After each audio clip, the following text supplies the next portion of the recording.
स्वागत है आप सभी लोगों का यूट्यूब चैनल बातें शिक्षा की। आज के वीडियो के अंतर्गत हम बाल विकास एवं शिक्षा शास्त्र से संबंधित जो मॉडल टेस्ट पेपर देख रहे थे उसका आज दूसरा ये पेपर है। इसमें हम आज का पहला प्रश्न देखते हैं। ट्रायल एंड एरर प्रयत्न एवं त्रुटि विधि निम्न में से किसके द्वारा विकसित की गई है।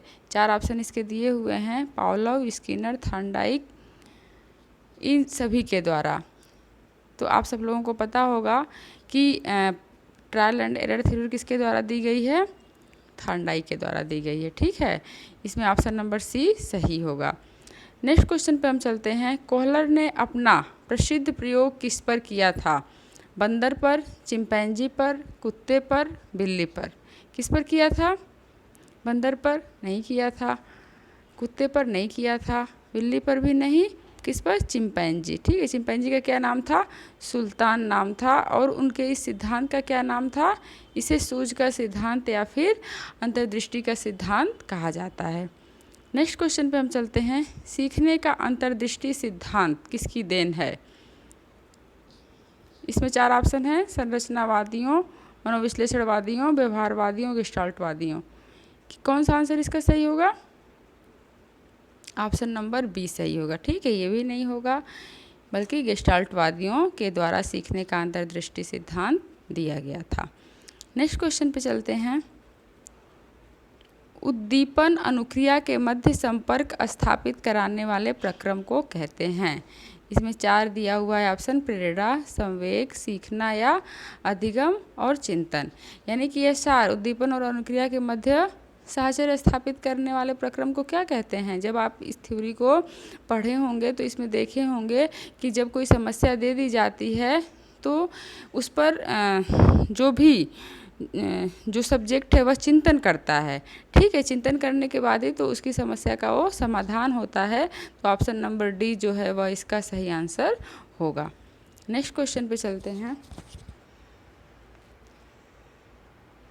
निम्नलिखित में से किस शारीरिक कारक का सीखने पर अनुकूल प्रभाव पड़ता है?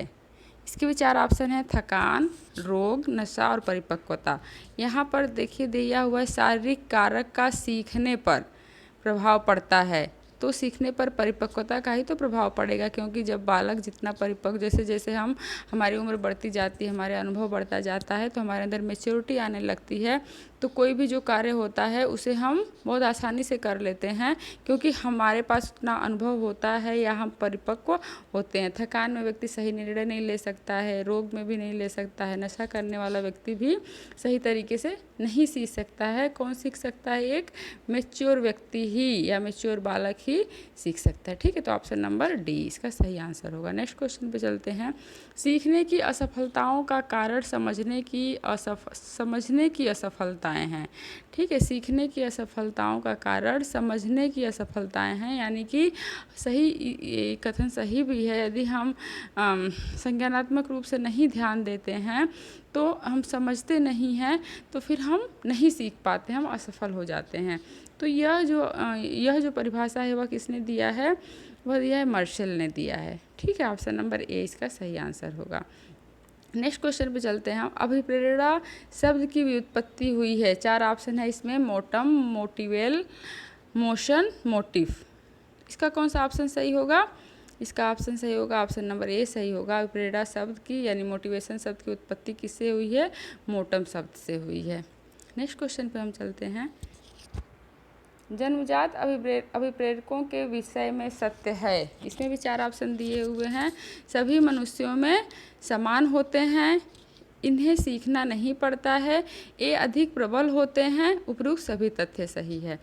तो यदि हम इसका डिस्कशन करते हैं तो इसमें जो जन्मजात प्रेरक होते हैं वह सभी मनुष्यों में समान होते हैं। ठीक है, इन्हें सीखना नहीं पड़ता है, बल्कि यह जन्मजात हमारे अंदर पहले से ही रहते हैं, ये अधिक प्रबल होते हैं। इस तरह से ये सारे जो हैं वे सही होंगे। नेक्स्ट हम देखते हैं शिक्षण और अधिगम हैं। इसके भी 4 ऑप्शन दिए हुए हैं।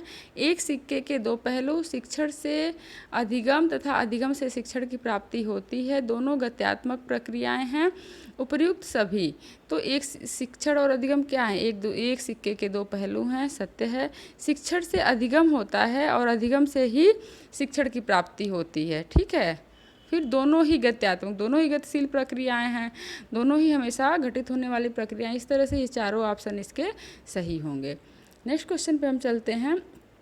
आर प्रकार का अनुबंधन क्या होता है? इसके भी 4 ऑप्शन दिए हुए हैं।